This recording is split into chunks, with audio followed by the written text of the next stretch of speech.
মহির কলম চ্যানেলে এখন legal studies. Consumer protection act নিয়ে আমরা আগেও আলোচনা করেছি যে হু ইজ এ কনজিউমার বা what is the definition of consumer, consumer rights ইত্যাদি। তো আজকে যেটা আলোচনা করব কমপ্লেনেন্ট। কমপ্লেনেন্ট মানে কি, অর্থাৎ অভিযোগকারী। আপনি কোনো একটা জিনিস কিনেছেন, কেনার পরে আপনি সেই জিনিসটা কেনার পর ঠকে গেছেন। তা ঠকে যাওয়ার পর যে কোনো কারণেই হতে পারে আপনি ঠকে গেছেন।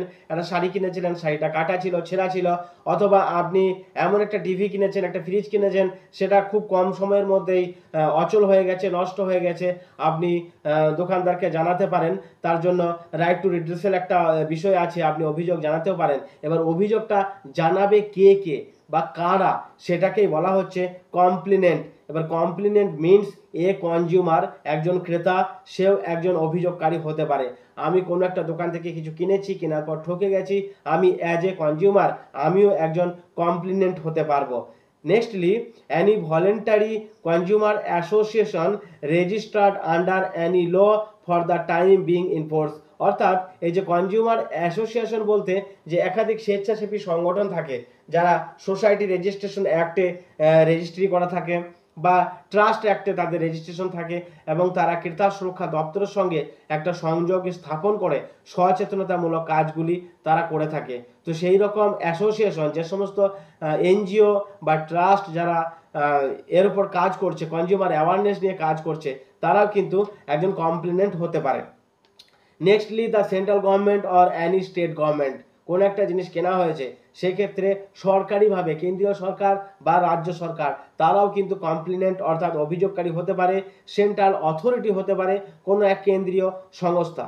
এছাড়াও ওয়ান অর মোর কনজিউমার্স, একজন বা একাধিক ক্রেতা। অর্থাৎ মনে করুন আমরা 5 জন মিলে একটা জিনিস কিনেছি, বা একটা দোকান থেকে 5 জনে 5টা জিনিস কিনেছি।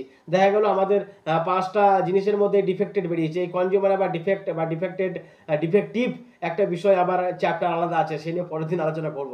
তো যাই হোক, এক্ষেত্রে দেখা যাবে যে ওয়ান অর মোর কনজিউমার, একজন বা 5 জন কনজিউমারও কিন্তু এই বিষয়ের উপরে, মানে কোনো একটা বিষয় যদি খারাপ হয়, গুণগত মান খারাপ হলো, জিনিসটা অচল হলো, ব্যবহারের উপযুক্ত নয়, সেক্ষেত্রে কিন্তু তারা অভিযোগ করতে পারবে।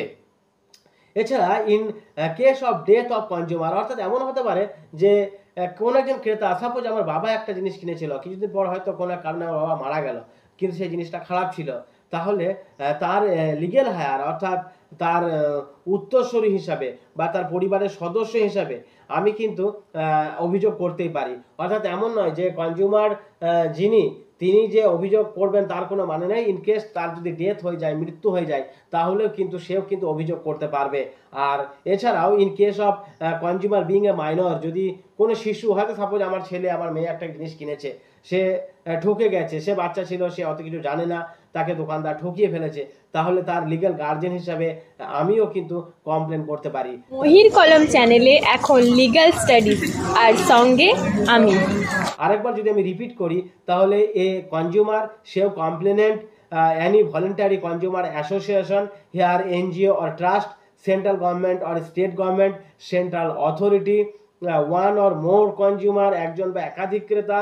In case of death of A consumer, যদি কোনো কনজিউমারের মৃত্যু হয়, তাহলে তার পরিবর্তে লিগ্যাল হায়ার বা লিগ্যাল রিপ্রেজেন্টেটিভ যে আছে, আইনিভাবে তার প্রতিনিধি, সে অভিযোগ করতে পারবে। In case of consumer being a minor, যদি একজন নাবালক হয়, তাহলেও কিন্তু তার পরিবর্তে তার লিগ্যাল গার্জিয়ান কিন্তু কমপ্লেন করতে পারবে। এই ভিডিওটি আপনাদের সবার কাজে লাগবে। কমেন্ট করে জানাবেন কেমন লাগছে। নমস্কার। মহির কলম চ্যানেলে এখন লিগ্যাল স্টাডিজ, আর সঙ্গে আমি।